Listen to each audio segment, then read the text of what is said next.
दहेज के लालच में जब रमन ने सुमन को खोया। सुबह सुबह ऑफिस में घुसते ही रमन ने चहकते हुए कहा कि आज शाम उसके घर में उसके बेटे की सगाई की रस्म पार्टी है। यह सुनकर मैं पसोपेश में पड़ गया कि अपनी पत्नी को साथ लेकर जाना ठीक रहेगा कि नहीं। रमन हमारे इलाके का ही है। उसका गांव मेरे गांव से 3 किलोमीटर दूर है। इधर कई साल से हमारा मिलना बोलना तकरीबन बंद ही था। अब मैं प्रमोशन लेकर उसके ऑफिस में उसके शहर में आ गया तो हमारे संबंध फिर से गहरे होने लगे थे। पिछले 20 सालों में हमारे बीच बात ही कुछ ऐसी हो गई थी कि हम एक दूसरे को अपना मुंह दिखाना नहीं चाहते थे। रमन और मैं 10वीं क्लास तक एक ही स्कूल में पढ़े थे। यह तो लाजिम ही था कि हमें एक ही कॉलेज में दाखिला लेना था, क्योंकि 30 मील के दायरे में वहां कोई दूसरा कॉलेज तो था नहीं। हम दोनों रोजाना बस से शहर जाते थे। रमन अघोषित रूप से हमारा रिंग लीडर था। वह हमसे भी ज्यादा दिलेर, मुआफट और जल्दी से गले पड़ने वाला लड़का था। पढ़ाई में वह फिसड्डी था, पर शरीर हट्टा कट्टा था। उसका रंग बेहद गोरा। बचपन से ही मुझे कहानी कविता लिखने का चस्का लग गया था। मजे की बात यह थी कि जिस लड़की सुमन के प्रति मैं आकर्षित हुआ था, रमन भी उसी पर डोरे डालने लगा था। हमारी क्लास में सुमन सबसे खूबसूरत लड़की थी। हम लोग तो सारे पीरियड अटेंड करते, मगर रमन पर तो एक ही धुन सवार रहती कि किसी तरह जल्दी से कॉलेज की कोई लड़की पट जाए। अपनी क्लास की सुमन पर तो वह बुरी तरह फिदा था। खैर, हर वक्त पीछे पड़े रहने के चलते सुमन का मन किसी तरह पिघल ही गया था। सुमन रमन के साथ कैफे जाने लगी थी। इस कच्ची उम्र में एक ही ललक होती है कि विपरीत लिंग से किसी तरह दोस्ती हो जाए। आशिकी के क्या माने होते हैं, इसकी समझ कहाँ होती है। रमन में यह दीवानगी हद तक थी। एक दिन लोकल अखबार में मेरी कहानी छपी। कॉलेज के इंग्लिश के लेक्चरर सेठ सर ने सारी क्लास के सामने मुझे खड़ा करके मेरी तारीफ की। मैं तो सुमन की तरफ अपलक देख रहा था, वही सुमन भी मेरी तरफ ही देख रही थी। उस समय उसकी आंखों में जो अद्भुत चमक थी, वह मैं कई दिनों तक भुला नहीं पाया था।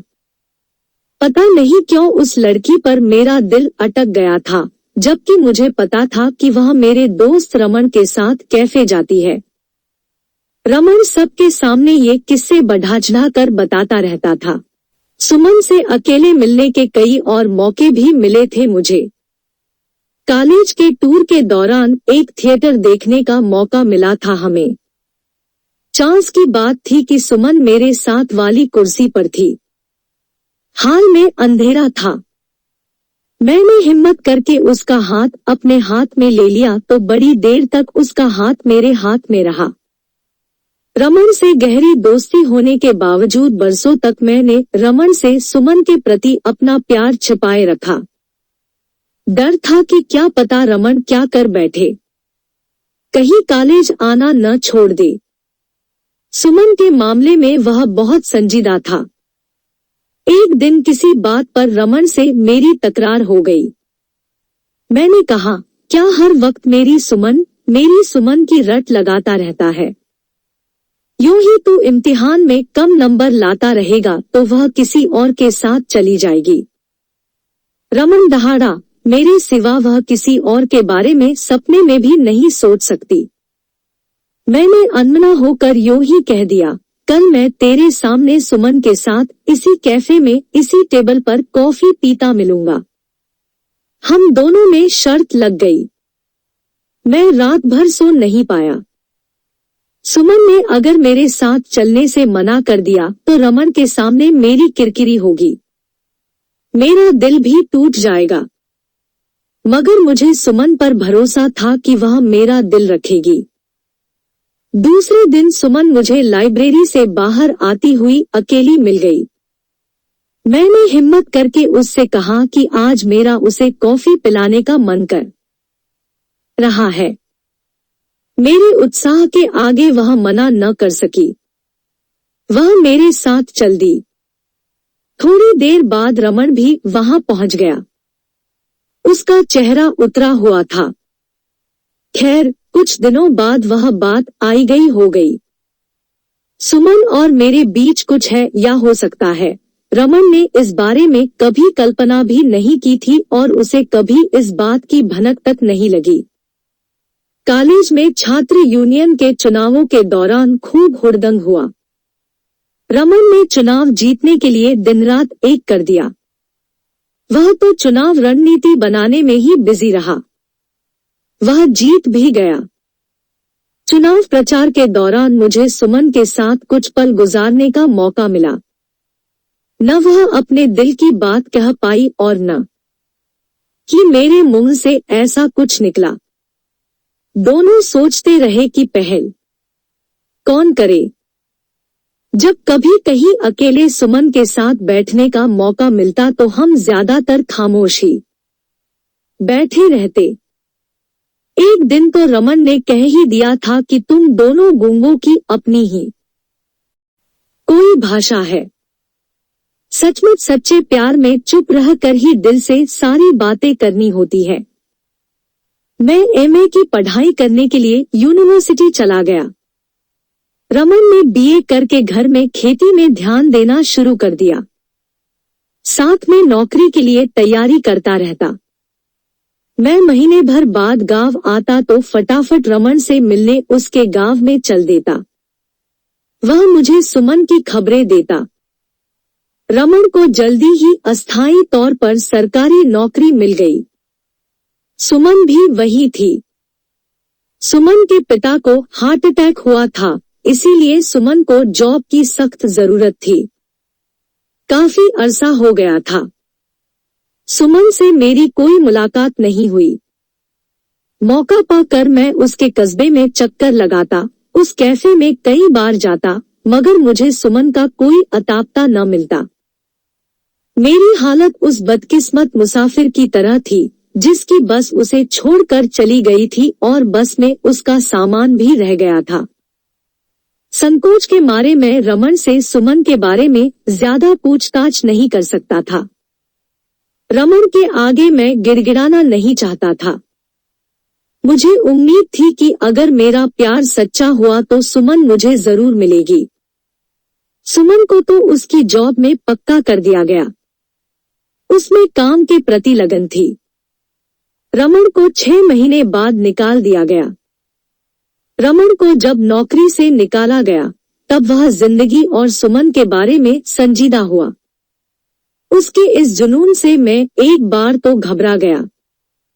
अब तक वह सुमन को शर्तिया तौर पर अपना मानता था, मगर अब उसे लगने लगा था कि अगर उसे ढंग की नौकरी नहीं मिली तो सुमन भी उसे नहीं मिलेगी।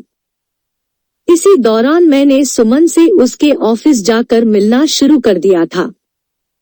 मैं उसे साहित्य के क्षेत्र में अपनी उपलब्धियां बताता। उसे खास पत्रिकाओं में छपी अपनी रोमांटिक कविताएं दिखाता। रमन ने सुमन को बहुत ही गंभीरता से लेना शुरू कर दिया था। रमन मुझे कई कहानियां सुनाता कि आज उसने सुमन के साथ फलां होटल में लंच किया और आज वे किसी दूसरे शहर घूमने गए। सुमन के साथ अपने अंतरंग पलों का बखान वह मजे लेकर करता। पहले रमन का सुमन के प्रति लापरवाही वाला रुख मुझे आश्वस्त कर देता था कि सुमन मुझे भी चाहती है, मगर अब रमन सच में सुमन से प्यार करने लगा था। ऐसे में मेरी उलझनें बढ़ने लगी थी। फिर एक अनुभाग में मुझे और रमन को नियुक्ति मिली। रमन खुश था कि अब वह सुमन को प्रपोज करेगा तो वह नहीं कहेगी। मैं चुप रहता।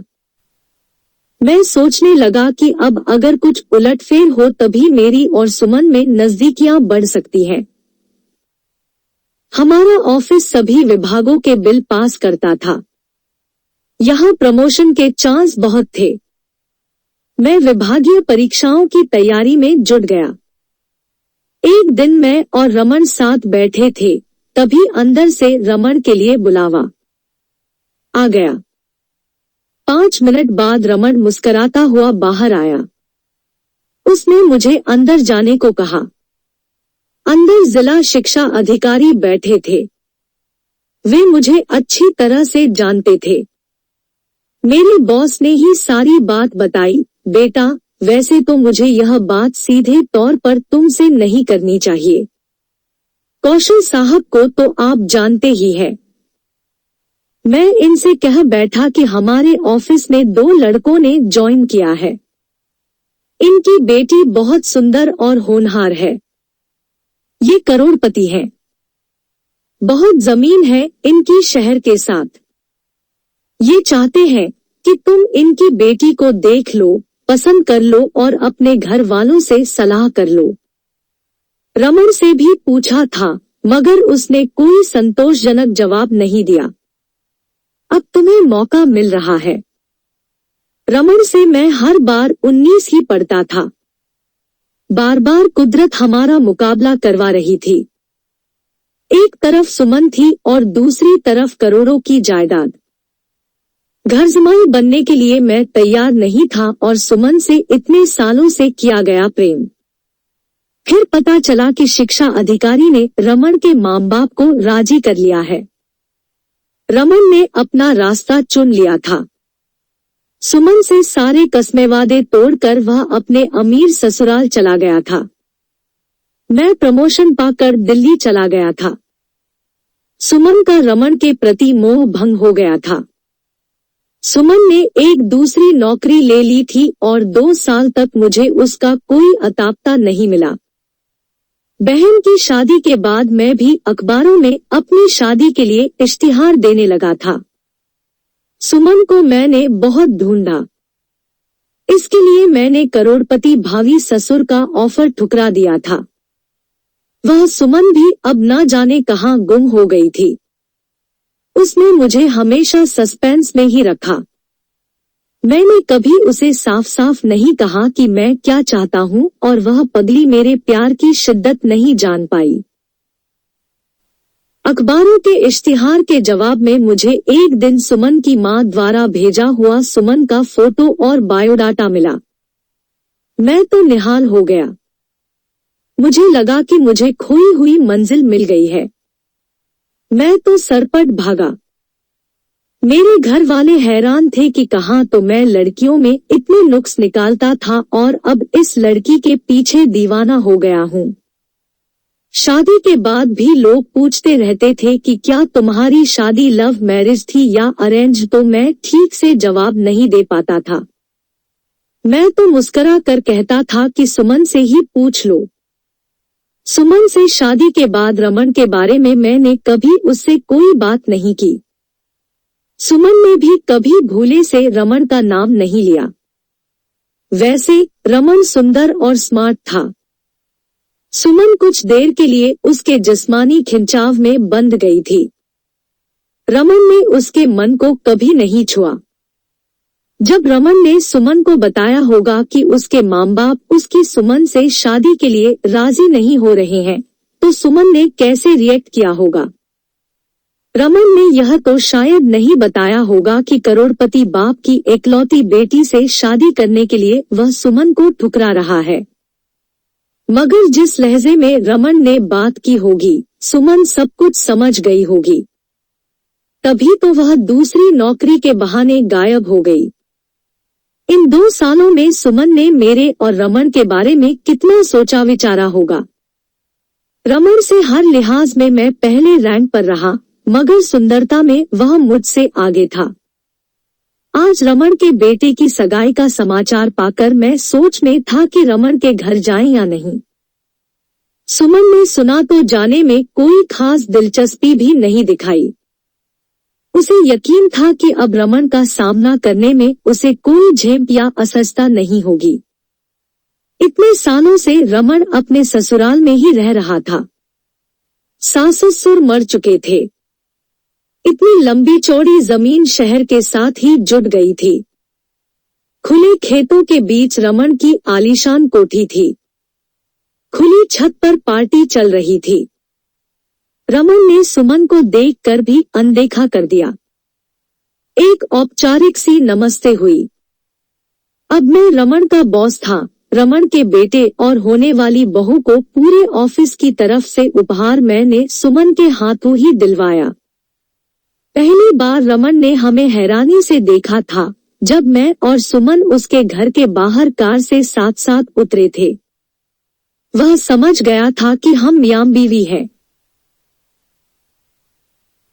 दूर तक फैले खेतों को देखकर मेरे मन में आया कि ये सब मेरे हो सकते थे अगर उस दिन मैं जिला शिक्षा अधिकारी की बात मान लेता। उस शाम सारी महफिल में सुमन सबसे ज्यादा खूबसूरत लग रही थी। शायद उसे देखकर रमन के मन में भी आया होगा कि अगर वह दहेज के लालच में न पड़ता तो सुमन उसकी हो सकती थी। चलो, जिसकी जो चाहत थी उसे मिल गई थी। दोस्तों, इतनी सी थी ये कहानी। अगर आप चाहते हो कि इसी तरह की वीडियो आप तक सबसे पहले पहुंचे तो वीडियो को लाइक करके चैनल सब्सक्राइब करें तथा घंटी जरूर दबाएं। धन्यवाद।